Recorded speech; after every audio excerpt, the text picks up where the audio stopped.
We all know that smoking is bad for us. This is a message that is drilled in our minds from the moment we enter elementary school. Cigarettes are bad. They'll kill you. They'll give you lung cancer. You know all these messages just as well as I do. So why is it that over 30 million American adults still smoke? Why is vaping, a trend that still involves ingesting nicotine, still a trend in the first place? Why have we not completely eliminated smoking? Part of the answer is that nicotine is so addictive that it takes hold of people who smoke.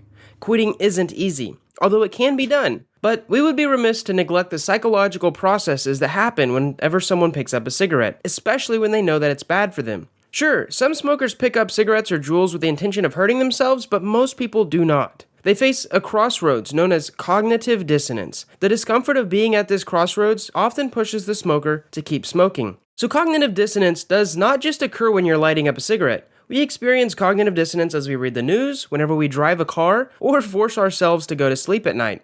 And in this video, I'm going to talk about what cognitive dissonance is and how it influences the mind. The more you understand this process, the easier it will be to make well-informed decisions down the road. And that might mean putting down the cigarette. So first of all, what is cognitive dissonance? In 1957, Leon Festinger published A Theory of Cognitive Dissonance, and it defined the term as a state of mental discomfort that arises from holding two different beliefs or values.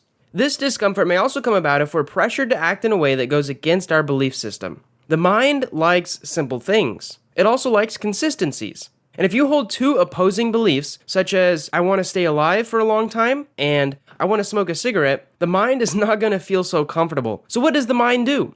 It attempts to minimize the discomfort in any way that it can. So here lies the most important point that Festinger made in his book. Minimizing discomfort in the mind can be a great motivator. At the time, this idea was quite new, but it's proved to be an interesting explanation for many of the decisions that we make every day. Now, I want to go into a little bit of some examples of cognitive dissonance. The first one is cigarette smoking, obviously. Festinger used the example of cigarette smoking to show just how powerful cognitive dissonance is. Again, we all know that smoking is bad for us, yet people who are addicted to nicotine still want to smoke or use their Juul. Festinger suggested that when smokers encounter cognitive dissonance, they will reason with themselves to minimize this discomfort. They will tell themselves that maybe smoking isn't actually that bad, or they'll say that they're not smoking enough to cause any real damage.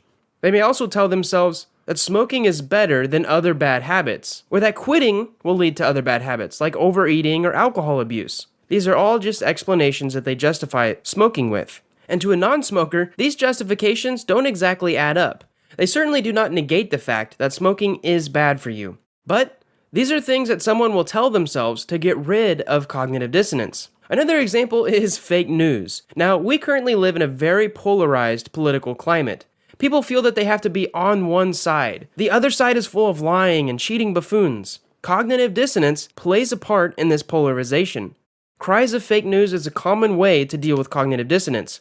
Failing to research the current pandemic, yet calling it a conspiracy, is one way to minimize the discomfort of knowing that going out and partying could cost you your life, or others theirs. Sure, there are a lot of false stories circulating on this information, but simply writing it off as fake news, just because it goes against your current views and what you want to do, is a result of minimizing cognitive dissonance. Another example is peer pressure. Now, this concept may also explain why people stay in relationships, stay in organizations, or jobs that are not in their best interest.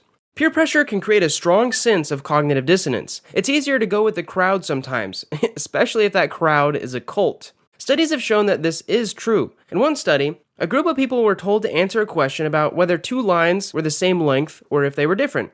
Everyone in the group, including actors in the study, gave a blatantly wrong answer. 75% of the time, the participant they were observing did the same, to seemingly just go along with the group.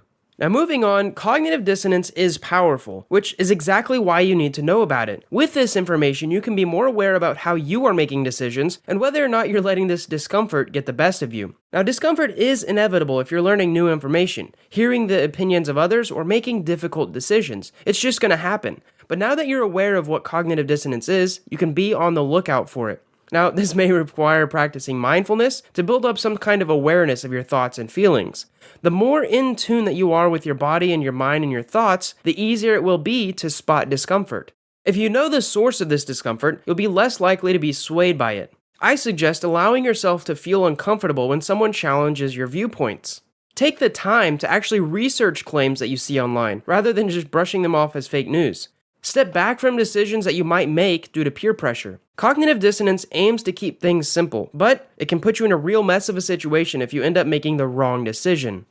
I want to thank you for watching this video on cognitive dissonance, and I really hope that you've learned something. If you have any questions at all, feel free to leave a comment below, or check out some of the other videos in this series. Thanks for watching, and I hope to see you in the next video.